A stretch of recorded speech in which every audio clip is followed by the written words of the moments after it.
If you're seeking for enlightenment, you're seeking to discover what is the nature of God or absolute truth. So because we're pursuing the absolute or the ultimate truth. The absolute or the ultimate truth. So therefore the question is, what's the nature of God?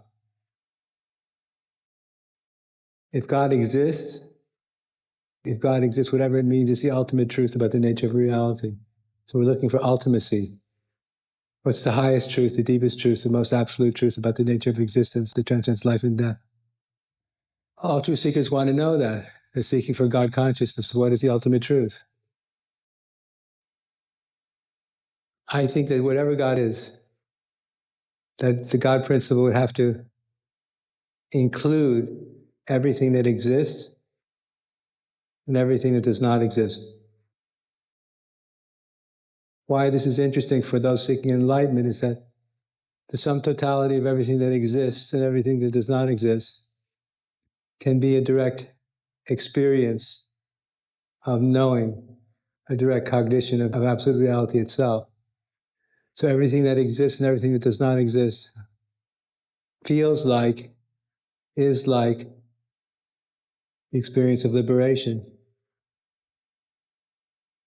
God is an experience of knowing and being. It's a vibration, it's a pulsation. It's an absolute vibration, pulsation in and as some totality of reality, the whole universe. It's a particular kind of feeling and a particular kind of knowing. The sum totality of reality feels like what God feels like. When you take that shift from feeling how your ego feels, your small self about reality, start feeling how God, as you feels about reality, you become a different person, you become an enlightened person, because now you're feeling the vibration of the sum totality of all of reality.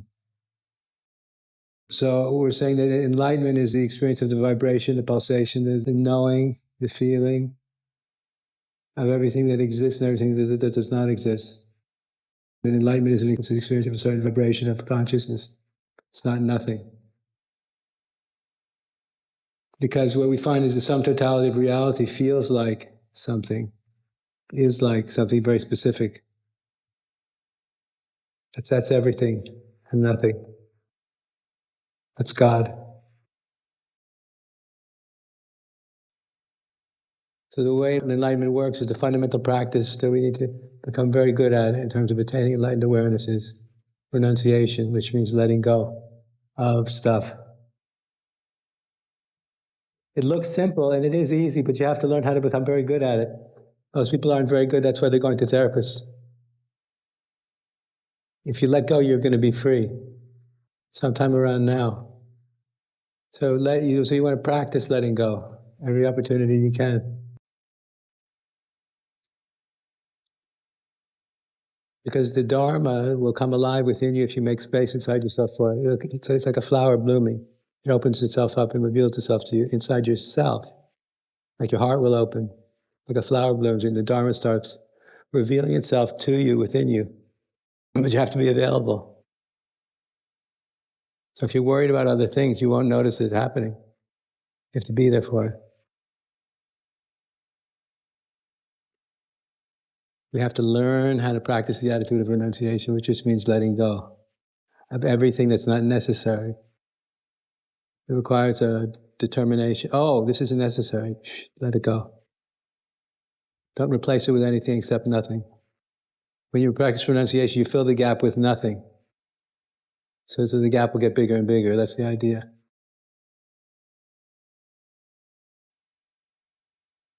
So in Buddhism, Tibetan Buddhism, Mahayana Buddhism, they make a distinction between what's called relative reality and absolute reality. They say reality has two truths. There's two different dimensions of reality. One is absolute, and the other is relative. They're not the same thing. Relative reality is relatively real. Absolute reality is absolutely real. One truth has relative realness, another truth has absolute realness. So in this context, that which is absolutely real has more reality to it than that which is relatively real. So according to the Enlightenment philosophers, Enlightenment philosophy, we realize as we understand that most people are not aware of absolute reality, they're only aware of relative reality.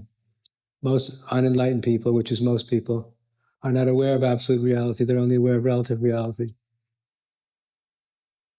But they don't know, so they think in their ignorance, we think in our ignorance, that what we experience as being relatively real is absolutely real. That's called samsara or ignorance. And when we have a wake-up experience, when you wake up, you have a spiritual insight, you realize, oh, this is only relatively real, it's not absolutely real. I had thought this was absolutely real, but now because I've woken up, I'm discovering this is the difference between relative reality and absolute reality. I've been sleepwalking for my whole life. And if I've been sleepwalking for this life, I've probably been sleepwalking for hundreds of lifetimes. I've been asleep because I haven't realized that what's relatively real is not absolutely real. And only if I discover, experience, recognize, and realize that which is absolutely real, can I see reality clearly. So the quest for enlightenment is simply awakening to this distinction between relative reality and absolute reality, not as an intellectual distinction, a metaphysical distinction, but as a direct experience of knowing. So someone who is enlightened, that means they have direct conscious cognition of the absolute dimension of reality. And they see everything in relative reality from the vantage point of that which is absolute. Their self-nature is very different. It's been transformed by the knowledge of that which is absolute. It transforms our self-nature. We become a different kind of person. Now you're awake. You see things very differently. The experience of the totality of reality will make you feel happy, joyful, inwardly free, and excited to be alive. No longer a prisoner of the relative mind. So in Buddhism, they make a distinction between, when they talk about the nature of reality, when they talk about the nature of reality, they say reality is made up of form and emptiness. What is the nature of reality? What's the nature of my body, the tree, the stone, the clouds, the planets, the whole universe? The subtotality of all of reality is both form and emptiness. So this is very important. So from an absolute perspective, form and emptiness are one and not two. There's no, from an absolute perspective, from absolute cognition, from absolute knowing, there's no difference between form and emptiness. They're completely identical. Form is emptiness and emptiness is form. From the absolute position. From the relative position, they're polar opposites. Form is not emptiness and emptiness is not form. They're distinct and very different. So if you look at reality from an absolute point of view, everything becomes one. There's one reality, one truth, one fact. When you look at it through a relative lens, you see, no, there's form and emptiness. These kind of distinctions we have to learn from a very deep place in ourselves that transcends the mind, these kind of distinctions.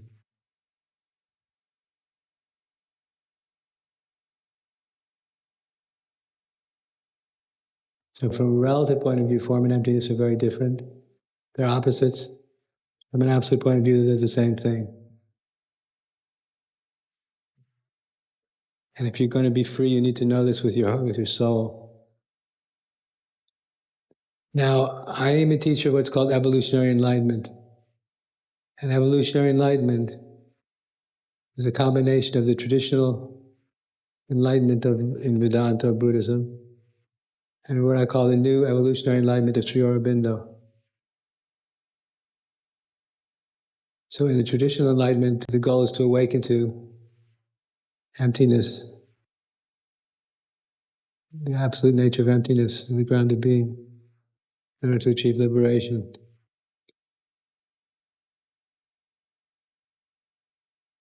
Here we want to awaken to the absolute nature of emptiness and also the absolute nature of form. The new enlightenment includes the whole realm of form and existence. So the new enlightenment is not just about transcending the world of form, but also simultaneously embracing the world of form. So the old enlightenment, we want to be free from the world of form. In the new enlightenment, we want to be free from the world of form, but also to embrace it, take responsibility for it, and to co-create it. So it's a bigger aspiration than the old enlightenment. It's much bigger. It's not merely to be free from and to totally embrace the world of form at the same time. So if you're going to become enlightened in the context of evolutionary enlightenment, there's a lot of work to do. The first thing you have to do is to liberate yourself from your body, your mind, your personality, in this crazy world we're living in. Through the practice of no relationship to body, mind, world, and form, which you do with meditation. I have no relationship to the world of form. No relationship to body, no relationship to mind, no relationship to personality, no relationship to world, no relationship to cosmos, no relationship to anything. No relationship is zero. No relationship is zero, which means nothing. No relationship. No relationship is freedom right now. No relationship is unconditional relationship to freedom right now. No relationship is freedom. And it's an experience. No relationship is the experience of ecstasy and the experience of peace. I've never been born. I've never entered the stream of time. Karma doesn't exist for me. I'm self-liberated. I'm a Jivan Mukta. I'm a Buddha. So no relationship is moksha, it's liberation. And it's liberation right now in the present moment. The degree to which you can have the experience of no relationship, you'll know what enlightenment is. No relationship is the experience of absolute freedom because there is no relationship. In this context, no relationship means zero. I was never born. I'd never entered the stream of time. Karma does not exist for me. I'm free. How does that sound, folks? Pretty interesting? I think so. So in evolutionary enlightenment, this is the foundation of liberation, is cultivation of the primordial freedom that we experience when we awaken to the ground of being. Cultivation of no relationship to body, mind, world, cosmos. And I want you to understand with all of your heart that no relationship is, from the perspective of spiritual understanding, to the greatest happiness and the greatest joy. I've never been born. I've never entered the stream of time. Karma means nothing to me. The universe has never happened. I'm the experience of primordial freedom here and now. When you see a picture of a lot of the Eastern masters, that's why they're smiling, free from karma, and fully liberated. So what I'm describing to you is an experience. It's an experience that's available to you also. And even if you have a little taste of this experience, you'll be convinced. You can just have a little taste of it to realize what I'm saying is true. No fear, no doubt, no desire, no regret, no anger, no resentment, no personal memories, no desire for the future. Utter contentment and absolute nothingness. Utter contentment and absolute nothingness. This is why when you go deep, when Ramana was having his enlightenment, which lasted for years and years and years, he wasn't doing anything. He was just sitting still. He sat for years on the mountain. He wasn't doing anything. And he wasn't meditating. He was being meditated by consciousness itself. He wasn't doing a damn thing. So the consciousness of being was so strong in his experience, it was just absorbing his whole body, mind, and personality in. The feeling of being, the feeling of bliss, of non-doing, of non-becoming, of nothingness. So maybe we won't have the experience as strong as his was. I doubt it. But you can taste what his experience was. You can know what his experience was from your own experience. It's important that you understand these distinctions I'm making at a certain point from your own experience. You need to work at this.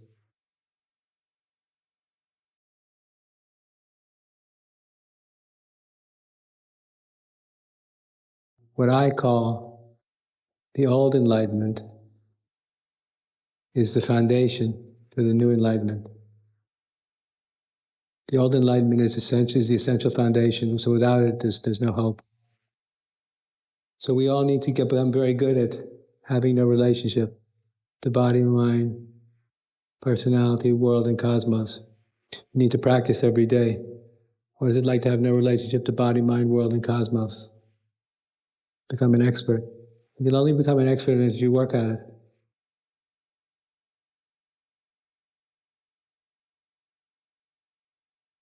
Unless you're a genius, it's not going to happen by itself. You have to give yourself to the process of becoming free. What a nice idea.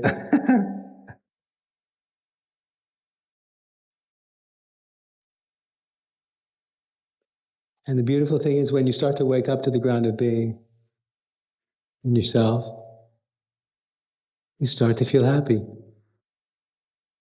for no particular reason. Your problems seem to go from here to here, not so bad anymore. The problems become smaller, less troublesome, naturally by themselves because you're not preoccupied with them anymore. It's our preoccupation with our problems that makes us crazy.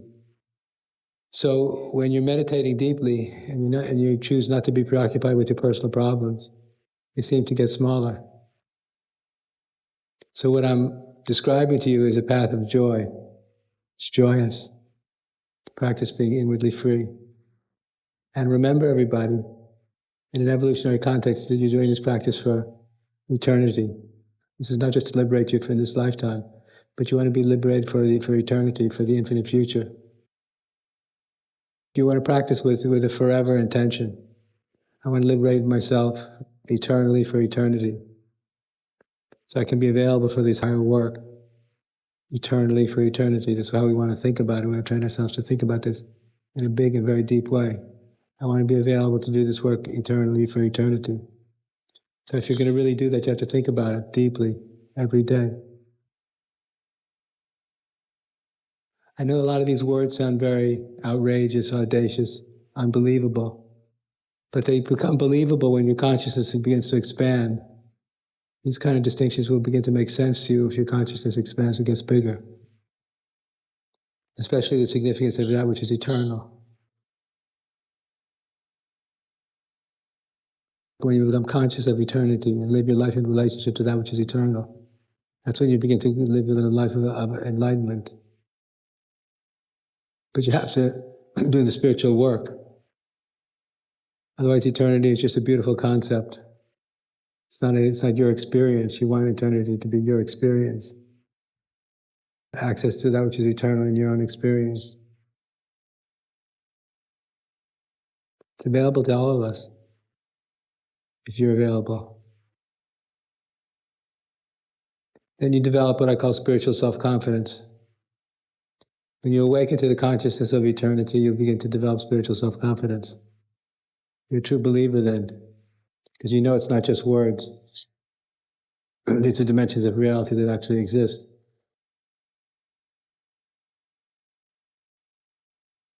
And allow these things to become important to you.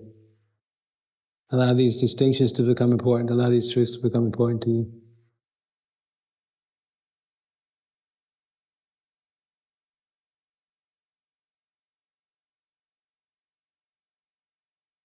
If you get touched deeply enough by these truths, at a certain point you begin to live for them.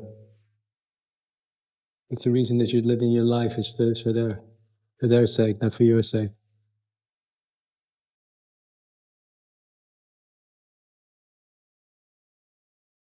So if we stand back and we observe that God is a very creative guy or woman, God seems to be inclined to create, right? God doesn't meditate all the time. He or she seems to create universes and multiverses, right? Very creative. So God's not just being. The nature of God, of the Absolute, is not just being, but also becoming. So God, it seems to be a creator.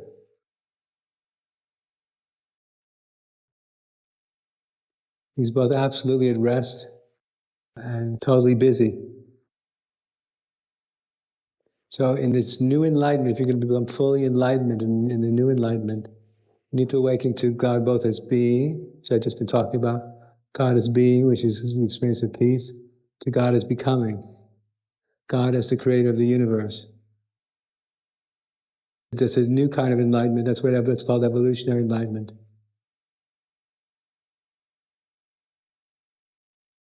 It's the enlightenment that Sri Aurobindo was speaking about. Awakening to the creative God as the creative principle.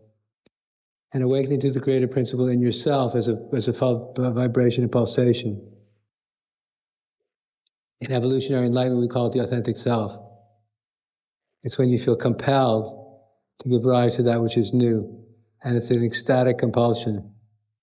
It's an ecstatic compulsion to create, to become. So the experience of God is not just peace, it's also the desire to exist in time. It's an ecstatic compulsion to create. It's also God. So at evolutionary enlightenment, God has two faces. One face is God as being, the other is becoming. But these are experiences that need to be cultivated. You have to learn how to awaken to your true self, awaken to your authentic self. It doesn't just happen by itself. So most people become self-actualized when they discover what their creative capacity is and find their ability to express it unselfconsciously. They experience a kind of self-delight and existence, suddenly to exist is so full of joy and so full of unlimited creative potential. Unlimited. Now I know who I am and I know why I'm here, to create the future. Gives me the greatest pleasure. It lets me know why I'm here, I know who I am. What's the postmodern predicament? No purpose. I don't know why I exist. I don't know why I'm here. I don't even know if it's a good idea to be here. So when you discover this creative principle, and remember this is a vibration I'm talking about. It's not an idea, it's not a thought. It's a vibration, it's the ecstatic urge to create. It comes through you, it doesn't come from your mind. It's not a personal project. It's a cosmic aspiration. So when you begin to awaken to the creative principle as a cosmic aspiration, awaken to itself within you, that's also God realization. Now you know what it's like to feel one with the creator of the universe, because the creator of the universe begins to vibrate inside you as your own creative aspirations. And it feels so liberating. It feels so liberating. And then you just want to create more and more and more and more and more and more.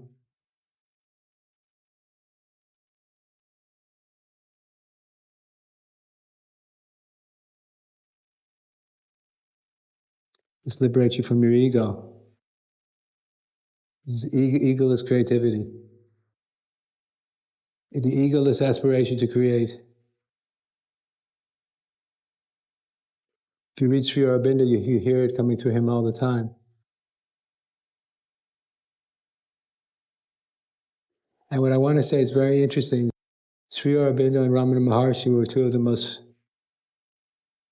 recognized, fully realized modern spiritual masters of the 20th century. But they didn't agree about the nature of enlightenment.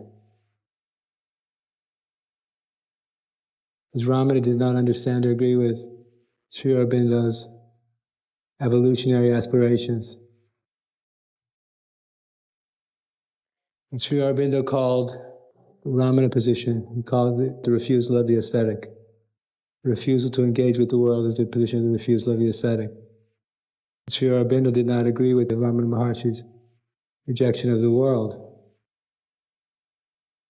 And I think that's fascinating because these are two beautiful, highly realized geniuses who were fully realized within their own context. But they disagreed on fundamental nature of enlightenment itself. That's very interesting. I thought enlightenment was one thing. Not so easy.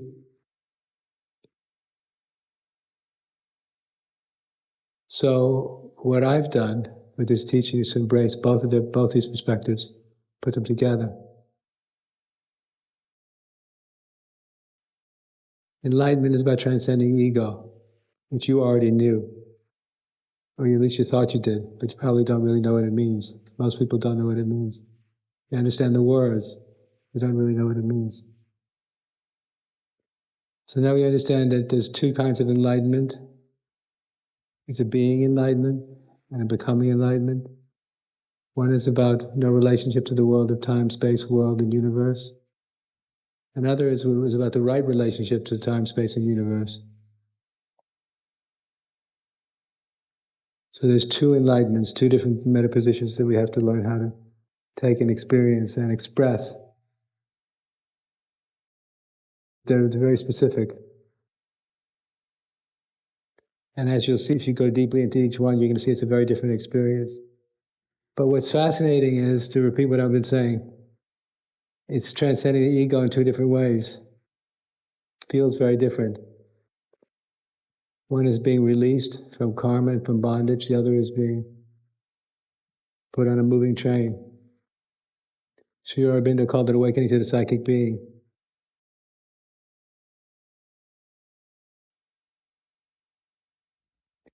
And there's two other dimensions to this teaching which you need to be aware of. One is personal, the other is collective. So one way to think about enlightenment is enlightenment for me and my liberation. That's how everybody's thinking about it in Tiru, my liberation. Doesn't include you. My liberation for me. It's one way to think about it. And then when you discover your liberation, you discover an intriguing possibility. I discovered an intriguing possibility about 35 years ago. And that intriguing possibility is, what if we could become enlightened together? So there's my enlightenment and then our enlightenment. They're not the same thing. In my enlightenment, you're always going to think about yourself, like the Buddha did, or like Ramana did. You're just going to be thinking about what you need to do to be free, and you should learn how to do that. To hell with everybody else. To hell with everybody else. To hell with everybody else. Let them all go to hell. Let the world go to hell. I don't care, because I want to be free. Let it all go.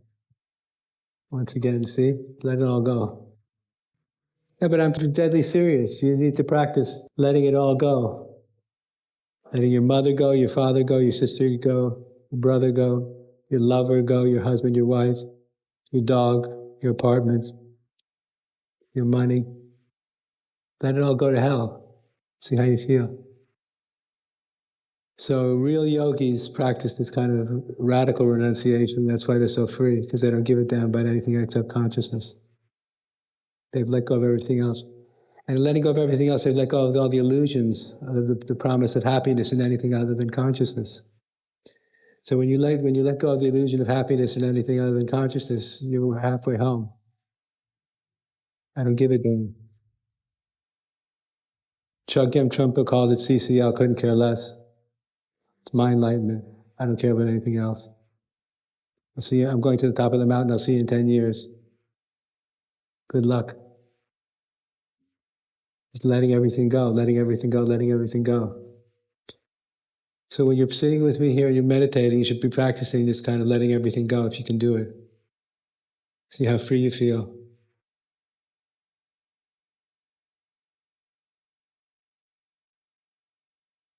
Having nothing, knowing nothing, being no one. Free. This is one kind of enlightenment, it's the old enlightenment. But the collective enlightenment is an expression of what's called utopian idealism. So utopian idealism is much more difficult than personal enlightenment because it involves other people. So utopian idealism is the spiritual fantasy of the enlightened one, the realizer. What if we could all practice evolutionary enlightenment together? We could create utopia. That's the fantasy, the spiritual fantasy. And all the greatest realizers, at a certain point, begin to become very fascinated by this possibility. What if we could become enlightened together? What would the world be like then? It's a very compelling idea. But when you think of enlightenment in terms of the we versus I, the context changes, and the implications for you and your desires and your fears and your relationship to your body, mind, and personality are directly affected. So you want to think about, how does the world look when I'm concerned about my enlightenment, which was about letting everything go. When I become concerned with our enlightenment, it changes all our priorities very differently. So one isn't better than the other. They're just very different. And you need to understand the difference between them.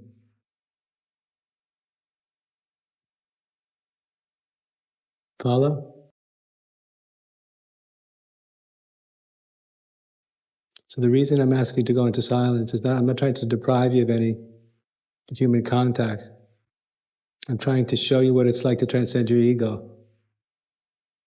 Not because I don't want you to talk for its own sake, because I want you to awaken to your true self. And if you talk to your friends, to your lovers, it brings the ego back into the control.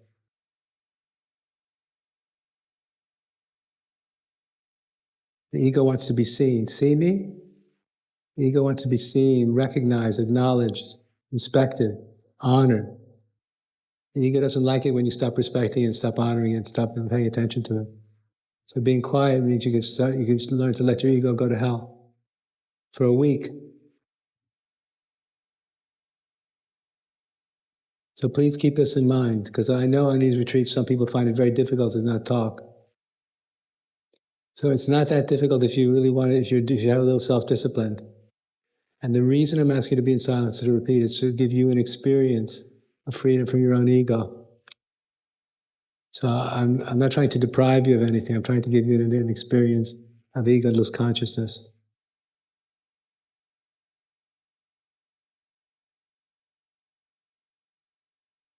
And once you let go of the need to talk, it feels good to be quiet.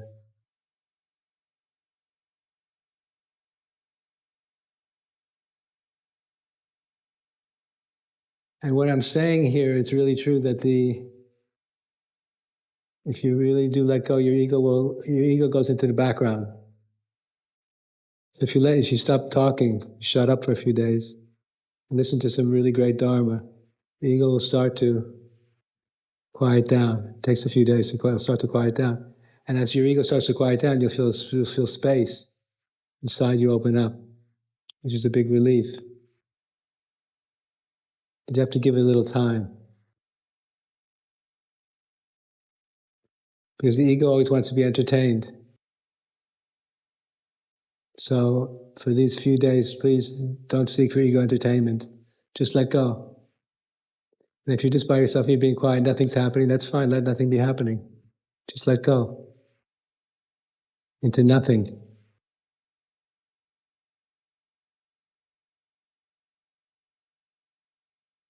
One of my meditation instructions is very simple. It goes like this.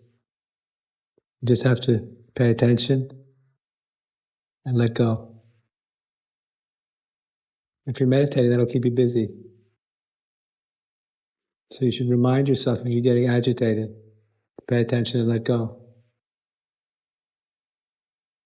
Because what I want you to have the experience of your ego falling into the background of your experience, and you begin to feel this infinite space inside yourself and this infinite freedom begin to reveal itself to you. The ego doesn't want to give up control. Your ego doesn't want to give up control of the vehicle. The vehicle is your body, your mind, and your personality is the vehicle. So your ego is in control of it if you're unconscious. The ego will not give up control unless you force it to. The way you force it to is by having no relationship to it, which is just letting go.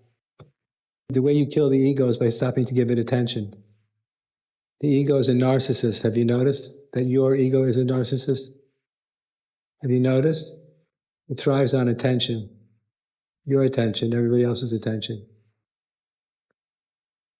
So if you stop giving your ego attention, you stop demanding that other people give your ego attention, it'll calm down. Sooner or later it'll give up. Isn't so saying, see me, see me, see me? If you stop giving your own ego your attention, stop forcing other people to give it attention, it will slowly start to quiet down. You'll say, nobody's paying attention to me. I think I'll go to sleep. I think I'll take a nap.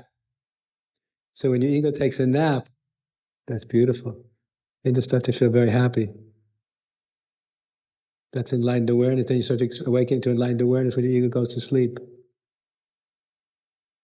Because your tormentor, your torturer, is taking a nap. And when your torturer, your tormentor takes a nap, you start to feel released. So you get a taste of what life can be like. And the ego has been put to sleep. So I'm just saying all this to give context for why I'm asking you to be quiet. Just experiment with what I'm asking you to do on its own terms. Then you'll know why. Oh, this makes sense.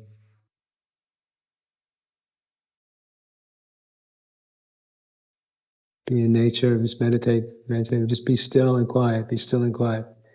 Be still and quiet, but it's the only thing you need to do. Not think about anything, not try and figure anything out.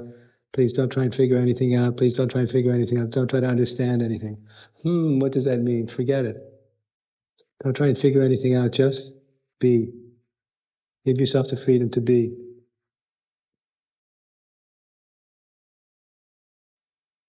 And the idea with this teaching is I want to help you find your best self and liberate your best self. And if you find your best self and liberate your best self, then you get a vision for humanity. I say, oh, this is what life could be like for us.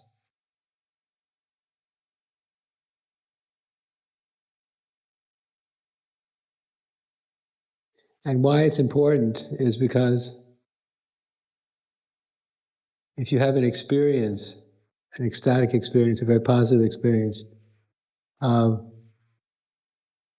the potential of love and liberation for humanity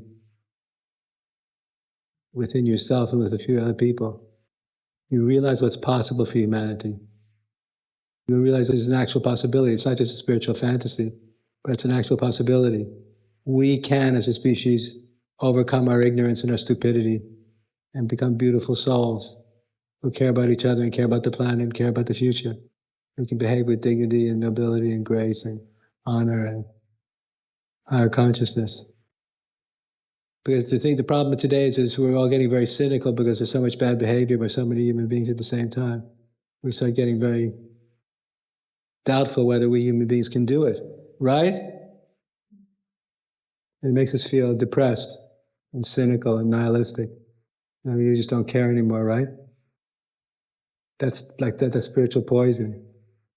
So if you have a very positive experience of coming together with other people in unbroken unity and positivity, you realize it's possible. If you're convinced that it's possible, you'll be a true believer, in a good sense. No matter what anybody else does, you'll know it's possible. So then you know that we can do it, if you create the right conditions.